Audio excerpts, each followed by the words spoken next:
Hi, this is Frank Schaeffer. The monumental hypocrisy of the right wing when it comes to our Supreme Court is just staggering. Amy Coney Barrett is an extremist. She grew up in a cult that had misogyny as one of its ruling principles. And then we come to the present day when we find Supreme Court Justice Clarence Thomas has been accepting luxury trips around the globe for more than 20 years, including travel on a super yacht, a private jet, all from a prominent Republican donor without disclosing them, according to a new report. Is this the same Supreme Court justice that has a wife, Ginny Thomas, who was part of an insurrection against our Capitol and closely allied with the most extreme wings of fundamentalist white nationalist Christianity?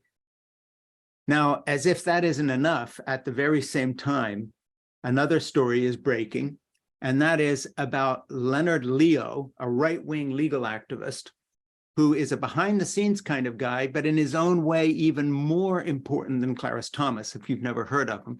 I hadn't heard this story until today when I read about it in The Guardian. Leo is a hugely influential figure, and he was the person who literally is called the chief curator of the list given by the Federalist Society to Donald Trump of the justices he was to nominate to the court, including Amy Coney Barrett.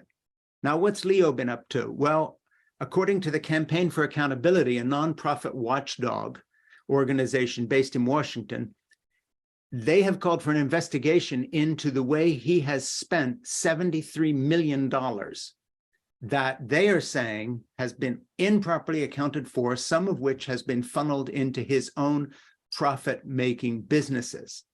On Wednesday, they talked about the Internal Revenue Service asking them, they filed a complaint with them, asking them to dissect 6 years of filings from Leo-affiliated organizations. So what have we got here? An activist judge with a wife who is part of the backbone, the organizing backbone of the far-right militant Christian white nationalist movement. And then we've got, on the other side, an organizer who is giving Donald Trump his marching instructions about who to nominate to the court.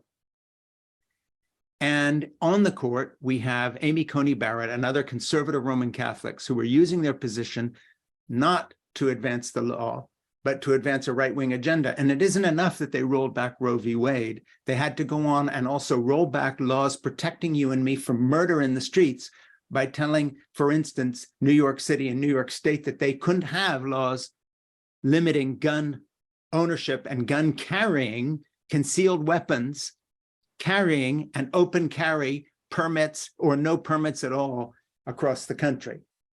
So we just keep seeing these shoes dropping where the Supreme Court is on the side of theocracy and against democracy. The people behind giving the Supreme Court justices the majority by nominating new justices are folks who have been involved in behind-the-scenes activity with Donald Trump, who uses everything he does to raise money for his own family and misappropriate funds. And what do you know? Someone he's been working with is now being accused of similar activity, Leonard Leo, in an investigation. And then we have Clarence Thomas now sucking up gifts and all kinds of perks without reporting these from right-wing activist Republicans. The Republican Party, its justices, the people behind nominating these folks, the Federalist Society that has really had a genuine, authentic conspiracy. Most conspiracies are BS, as we know, but in this case, a real one to change the courts. These guys are all linked, and they are paddling around in the deep mud of a pond that is as murky as anything gets, and that's the right wing. And that right wing is allied with the evangelicals and the voters who keep putting people like Donald Trump and other Republicans in power. And it's a supreme mess, not a Supreme Court. Thank you. My name is Frank Schaeffer.